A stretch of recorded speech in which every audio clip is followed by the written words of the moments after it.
owner, Real Madrid.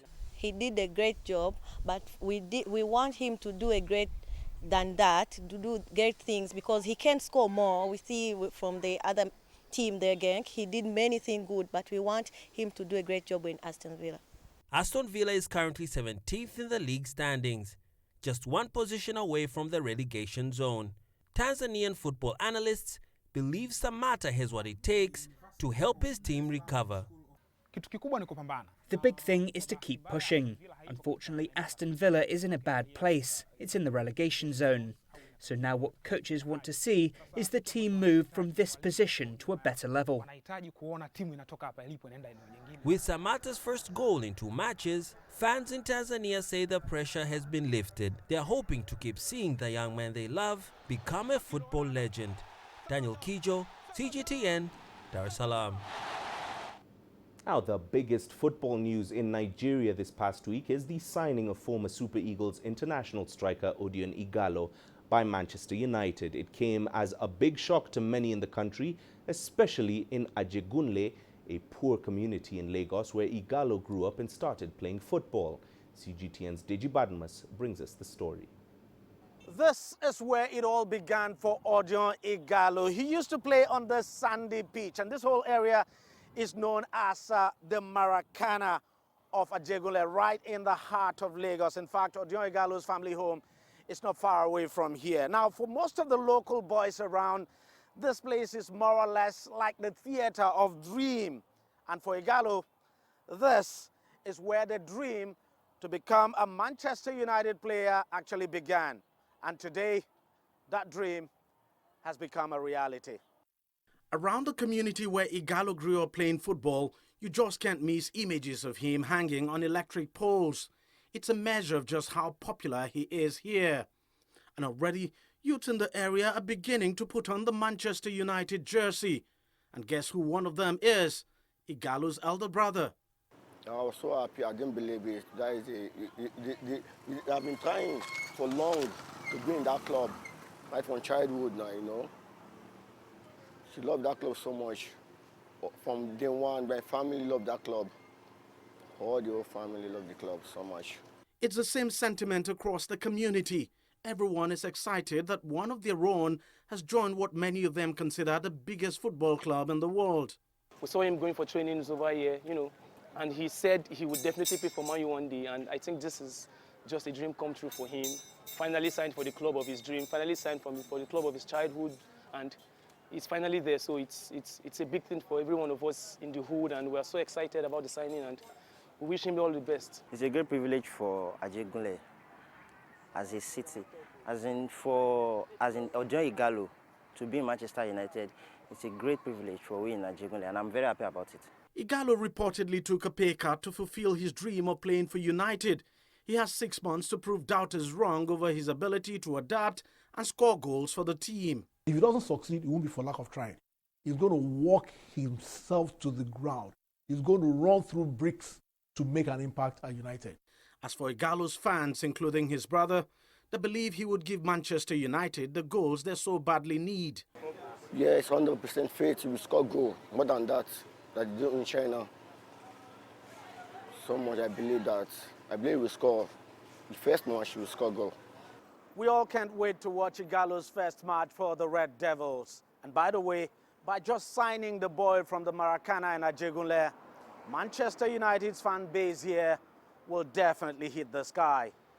Deji Badmus, CGTN, Lagos, Nigeria. Right now, and for more on African football stars in the English Premier League, we're now joined by Deji Omotoyinbo from Lagos, Nigeria. Deji, we just heard you there backing Odion Ighalo to be a success at Manchester United. But what is it about the Premier League that makes it such an attractive league for Nigerian football players?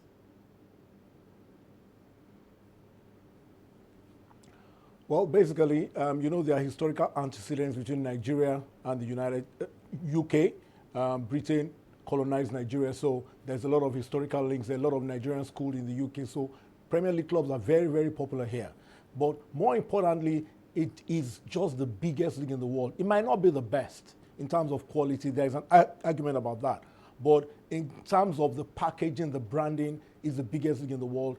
And if you can succeed in the Premier League, you become a global icon. You become a footballing superstar. So a lot of Nigerians also follow teams in the Premier League. So a lot of Nigerian players would like to play there. And if you can succeed at the highest level of the Premier League, then back home, you become a national icon and a legend of sorts. So that's why it's so appealing for Nigerian players to get to play in the Premier League and to succeed in the Premier League. Now, for the first time last season, 3 African footballers jointly topped the scoring charts in England. Why is it hard, though, for some players to transfer their club form to national form?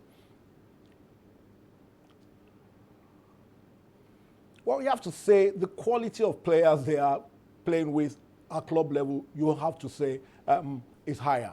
Look at Mo Salah and Mane at Liverpool. Look at the players that surround them. And look at Aubameyang at Arsenal. Those are the 3 players we're talking about. Look at the players that surround him. I don't think he has the same quality of players when it comes to the national team. And then we have to say African football is a totally different ball game. It's a bit, you get away with a bit more in terms of tackles and all of that. At times we play on surfaces that are not as good as you have when you play in the Premier League. It's just a much tougher league, and you're coming up against teams that are ready to give their all. Maybe it's a World Cup qualifier or a Nations Cup qualifier, so it's a bit tougher for them to succeed. But that's not to say it's impossible, but it's just that when you come back, I think the quality of players they play with on the African continent is not the same as at their club side level. So probably no more chances are not created for them, especially like Salah or Mane and all of that. So it's a tough ask for them to replicate what they do in the Premier League when they come back home, because the quality is simply not the same.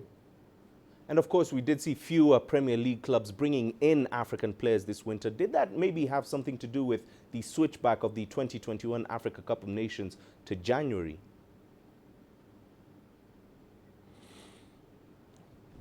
Well, you have to say that a lot of clubs don't enjoy having to miss their players for like 6 weeks right bang in the middle of the season because of the African Nations Cup. I think the solution to that probably would be maybe CAF can consider a 4-year cycle instead of the current 2-year cycle. If you're going to miss your players once in 4 years, it won't be as bad as every 2 years. But I really, really agree that it's a factor. But in the first place, I don't think CAF should have shifted it to the summer in the first place, because we know what the weather is like in most parts of Africa at that time of the year. But definitely, it is a factor. And I feel maybe CAF should consider the 4-year cycle. And I think everybody will be happy with that. All right, sports analyst Deji Omotoyinbo joining us live there from Lagos. Thank you very much for your insights. Well, it's time for us to take a short break here on Sports Scene. Here's what's coming up.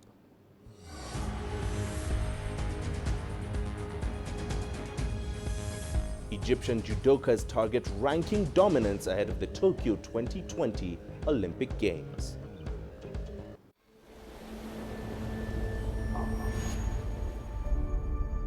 How would you create your legend?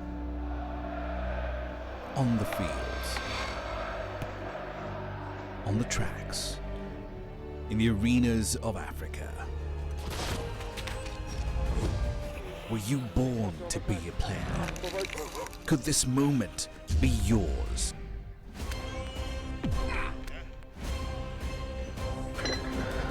Sports Scene. Find your game.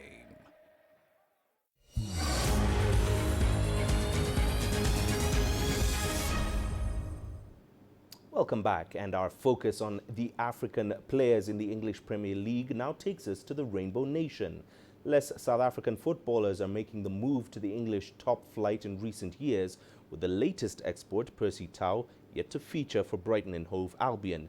This is in sharp contrast to the past, where the likes of Lucas Hadebe etched their name in EPL folklore. CGTN CS Duplessis now reports. There is a distinct lack of South African national players in the English Premier League. Difficulty getting work permits, combined with a lack of ambition and Bafana's faltering ranking, make the road to the world's most popular league extremely difficult for even the most talented players to follow in the footsteps of Benny McCarthy and Steven Pienaar, who were brave and made the move. Look, I think it's up to the individual, how you want to grow. It's up to the individual whether they want to go overseas or not. I think some clubs in South Africa, and I speak under correction, players earn quite a good salary. Sometimes players are okay with that, but I believe you've got to be taken out of your comfort zone and go and challenge yourself, and be better. By having more players playing against quality opposition week in and week out, it can only benefit the performances of the national team in the long run and their reputation on the continent. Back in those days when we had Benny McCarthy playing there, we had Aaron Mukwena playing there, we had Sean Bartlett playing there. When they came to represent South Africa and then when they were going up in the African continent to compete in the AFCON or other competitions, they were feared, they were respected. For many African footballers, getting signed by an English or European club is the only way to escape poverty, while for players from the Rainbow Nation, playing in the PSL provides a comfortable lifestyle. I guess what I'd say is if the player has that level of dedication to the game and has that ambition, then they still will go overseas. But you can't discount the fact that for a Ghanaian, it can be life and death in going to Europe and getting and surviving for his family. For a South African playing at the top level in the PSL, it's not necessarily life and death. So they may be more comfortable at home and they may decide to stay at home. The reality of the situation is that for Bafana Bafana to improve on their world ranking, more players need to be brave and move out of their comfort zones. But with major obstacles like work permit restrictions and lazy agents holding them back, it could still be a long time until we see players from the Rainbow Nation scoring goals at iconic venues like Old Trafford or Anfield. CS du Plessis, CGTN, Johannesburg. Now, away from football, 4 Egyptian judokas proudly won gold at the 2019 African Games. These champions are now currently at the peak of their training sessions. Qualification to the Olympics requires them to maintain a certain international ranking up until May the 25th. And as our Cairo correspondent Adel Mahroui says, it appears that the country is giving them all the support they need. Judo qualifications for the Tokyo 2020 Olympics is a bit more complicated than most sports. The International Federation picks the top 18 players in its rankings from each division. So even the 4 Egyptians who have recently won the African Games must still compete to win their Olympic tickets. Egypt has been always among the leading nations in Africa in judo. We have a great base of players. It is a popular sport in Egypt and the federation is doing great to develop it. They fund the players well and they're always creating new opportunities across the country to discover new talents. The sport is always spreading here. That is a great for the national team. While complaints about lack of finances or support are common for individual sports here in Egypt, the judo team is pampered. Their legacy since the 1980s, which has brought Egypt Olympic and world medals, has earned them that support. All eyes this year are on this man, Muhammad Ali Abdel Al. Egypt believes he's a medal hopeful in Tokyo. I dream of an Olympic medal. It's the dream of any player in individual sports. Our team has lifted the Egyptian flag up high in many international events. Still, our biggest and most honorable mission is the Olympics. In the World Championships last year, Muhammad Ali was very close to winning a gold medal, but the officiating was not in his favor. Muhammad Ali reached the semi-finals, which has not happened in a very long time. He has a very good potential. Muhammad has been playing judo since he was 7. As he grew, he swept all the national and continental medals in his way. Like the rest of the team, he believes they've been provided with all the reasons to bring an Olympic medal back home. Thankfully, I have sponsors who offer great support. They give me all I need. The entire country, the ministry, and the federation are all behind us. God willing, I'll get a gold. All our work is based on that, and we have confidence. It can be done. Currently, Muhammad Ali Abdel Al, Muhammad Abdel Mawgood, and Ramadan Darwish are among the world's top 18 in their weight categories. To reach the Olympics, they need to maintain that rank until May 25. The national team will be engaging in the Judo Grand Slams and Grand Prix in Europe in the coming weeks.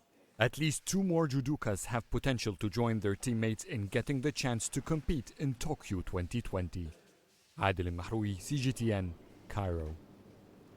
Now, the Kenyan island town of Lamu is steeped in rich history with an age-old board game highlighting the region's heritage. The centuries-old traditional board game, commonly known as Ajua, has survived through the ages and spread to other parts of the country. CGTN's Mohammed Abubakar with more. Just outside the door of the historic Lamu Fort, you are bound to find men, mostly the elderly, silently huddled around a board full of pebbles. The look on their faces is that of intense concentration. This is Bao, or Ajua, a centuries-old board game whose origin is believed to be from the Arabs.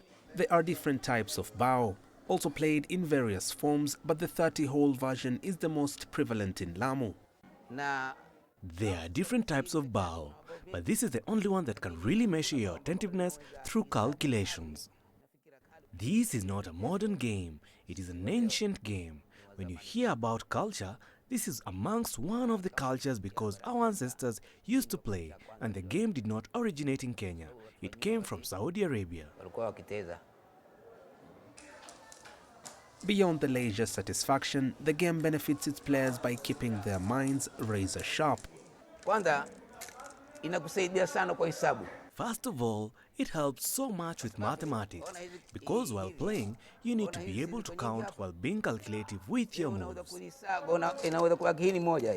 At casual glance, it appears the game may become extinct if the younger generation does not take up the mantle from the aging players. But such fears are unfounded in these parts. Young people are also learning. We even have a group here at the museum. We set it up because even the young people can learn, but it's not always active because nowadays the venue we used to use has been converted to a market, so we have no venue. But young people train and play.